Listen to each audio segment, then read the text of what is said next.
South Africa is facing a very sad reality. There are too many illegal guns on the streets. We've had a bloody weekend. There's a long list. 4 people were shot dead in KwaZakhele in Gqeberha just 2 weeks after the shooting of 8 others in the same area. Artist Keenan Forbes, known as AKA, and his businessman friend Tibelo Motswane were killed on Durban's Florida Road, not far from a Metro Police satellite station. On the same night, a traditional leader was killed at his home.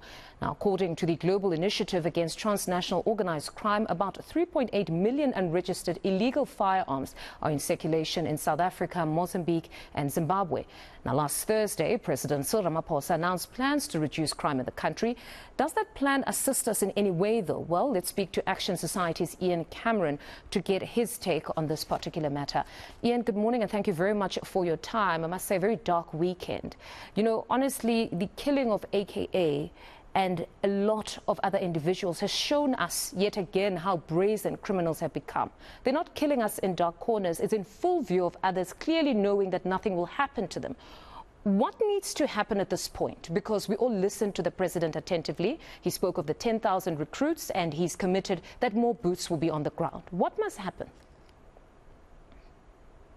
Incredibly frustrating. You know, a lot of the solutions that we have proposed just seem to fall on deaf ears. I honestly don't think the president wants to or has the political will to really solve this. He spoke about crime as being an afterthought at SONA, and they kind of create the impression that everything is under control. When we listen to people like Minister Cele, even the National Commissioner of Police, Fani Masemola, we often get the impression that crime is under control, but that's not the reality of what we feel and what we see on ground level. Remember, and it's a tragic reminder through AKA's hit, and I'm calling it a hit because what the evidence that we've seen so far clearly indicates that, but that's my opinion. When we look at this, it reminds us that 72 people are murdered every single day. But what bothers me about this is that we don't see certain politicians, especially from the governing party, coming forward about those 72 ordinary South African murders every single day. It seems that when they are forced to speak, it only comes out when a prominent person is targeted. And obviously, it's too little too late. We're facing the scourge of violent crime, and I believe it's going to get far worse within the next few years.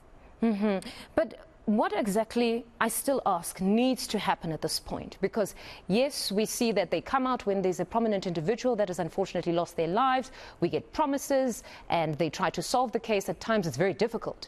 But what exactly needs to happen? Because it seems many are not convinced that throwing more people at the problem would work here, because there were those that were calling for more boots. The ratio will never be even. We'll never have a situation where it's one citizen to one police officer. So what exactly needs to happen? Do they need to infiltrate the spaces of eNCA, where some of these people that are considered hitmen are? What exactly needs to happen? Well, firstly, let's run through a few practical solutions. The first thing is, and it's not the only solution, we need a competent Minister of Police and we need to restructure the management of the South African Police Service. As an example, we've got so many generals, brigadiers, senior officers in the South African Police Service currently that weren't appointed according to merit. They were political appointments. Some of them haven't even been in the police for 10 years, yet they are literally earning millions per year on this high-ranking salary. So that's the first thing, restructure with competent individuals. Then we need to determine who in senior ranks of the South African Police Service were or are involved in crime or corruption. And we need to start, in my opinion, with something like polygraphs to at least give us an idea or an indication where we need to investigate. From there, the necessary action needs to be taken. And the reason why I say this, there's no point in adding boots on the ground, even specialized units on the ground, if your top structure isn't fit, healthy, and filled with integrity. And that's ultimately what I believe we're missing at national level, is integrity. We so often hear about the smoke and mirror games, the house of cards that's being run in the management of the South African Police Service. We recently heard in the Western Cape that a judge said that the provincial management of the South African Police Service has been captured by gangs. And I think this is true on a national level as well. So if we don't clear up that national level mess, we can't expect it to change on ground level. Apart from that, we need to pay good cops properly. We need to improve conviction rates, have specialized units that can actually get the job done. At the moment, that's what the president station-level cops are meant to handle. He's committed that for the past 3 years. It hasn't happened. So it's lie upon lie. Exactly. And it's just about, utilizing your current resources properly, managing them properly, instead of promising new things. Let's use the legislation we have. Let's appoint competent people in the current structures and make it work. There's no reason why not. We often hear of the conversation around corrupt leaders within the force, that we need competent and men and women of integrity at the top leadership. But the other conversation that some are not necessarily having is the other aspect of vulnerable police officers here. I'd like to know from you that when you have police officers who themselves are scared to investigate some of these cases, what happens then? Because one would think there needs to be greater thought about even the surroundings of these policemen, because after taking off your uniform, you're going to a home, you live in a particular community, it can be Alexandra, with the very individuals you're meant to investigate. Do we not need to go back here to a structure where either we are having the police officers rotating to different provinces, or we're having them living in police quarters where they are safe themselves and able to conduct these investigations? Yeah, so I'd like to make two examples. There used to be an operation called Operation Neptune that specifically focused on abalone poaching in the Western Cape, and it's just an example of organized crime. You can apply it to any other type of thing. But these cops were brought in from elsewhere. They were rotated. They would work in the province. No one would really know who they are, and then they'd leave again. They've got no personal connection with the province. Now, the reason why I say the president keeps lying is that already in 2003, specialized units were disbanded. Most of them were disbanded then. Nothing has changed ever since.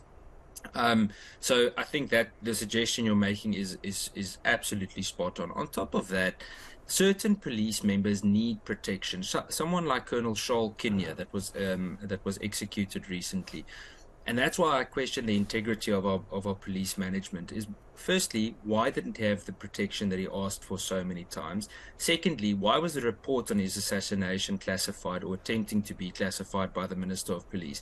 We must ask these questions because it seems that there's no transparency on a national level. So when good cops do try and take on, the illegitimate people in the system, then they are assassinated, transferred, or intimidated. And obviously, if you and I work and live in the same community and we're taking on high priority cases and your neighbor is the same gangster that you need to arrest, it is going to pose a risk to you and your family. So you're spot on in saying that. It was really the first thing that came to mind. You say that this is possibly a hit, at least from your analysis. Now, the first thing that came to mind for me was that you've got a detective now that has been assigned the case in Durban. And he is probably scared, completely scared, that if indeed this was a hit, where does he even begin? Even the station commander could easily be scared himself. It's that, and who might interfere with the case? Is the docket going to go missing? Is someone going to try and steal the docket? Will someone intimidate him or his senior ranking officer? Because an inside audit or survey, rather, that was done last year in SAP showed that more than 50% of cops don't trust their own colleagues, which is very, very worrying, because that means that not only do they have to fight criminality on the outside, but also on the inside. So I think you're spot on in asking that question. I think apart from that is the severe pressure that our cops work under. The majority of detectives in South Africa have between 300 and 500 dockets on their table at any given time. Now, you and I will never, I don't know about you, but I certainly can't focus on 300 plus projects at one given time. Now, imagine the type of trauma, secondary trauma you need to work through on top of this type of work pressure, speaking to victims that do survive, getting statements, etc. You have to get feedback on each docket once per month at least, and you still have to attend court. It's physically impossible. If we had specialized units, an integrated approach with the prosecuting authority, with the Department of Justice, and not just focus on policing the whole time, I believe with competent people, we really can take it forward. But it's too segmented at the moment, and we've got severely unskilled and corrupt leadership at the top. And then just in closing, the president spoke about 10-111, that particular hotline, which speaks to response time. I know that he committed that call centers will function a bit more better. But the question is, are there resources to dispatch once the call has been logged? If we're going to capacitate the call centers, people are now picking up our calls, will there in fact be vans at police stations to come to the scene? No, in some provinces, 1 out of every 3 police vehicles is broken at the moment. I don't see that changing anytime soon. Sometimes when police, and this is what cops tell us, a lot of cops have started, coming out and speaking with us about the issues they face. It often takes up to a year just to replace brake pads on a vehicle. Little simple things. And it eventually comes to a point where cops actually break their own internal regulations or rules and they take it to a mechanic and they pay for it themselves just to get the vehicle on the road. Some cops, even when they do have to react, don't have ammunition. I spoke to members of one of the leftover specialized units last week that told me that sometimes if they don't buy their own ammunition, they only have 3 or 4 rounds of ammunition in one magazine for a firearm, and you work in a high-risk situation, and so the list goes on. So no, again, it has to come to an integrated approach. And it doesn't seem like SAP's management and even the presidency and the ministry is really interested in having this integrated approach, because we can do so much more. Obviously, with communities, we know that, but the private sector can play a massive role in just being a force multiplier for a competent government structure. But at the moment, the competent leadership's not there, and there's really no interest in having this integrated approach.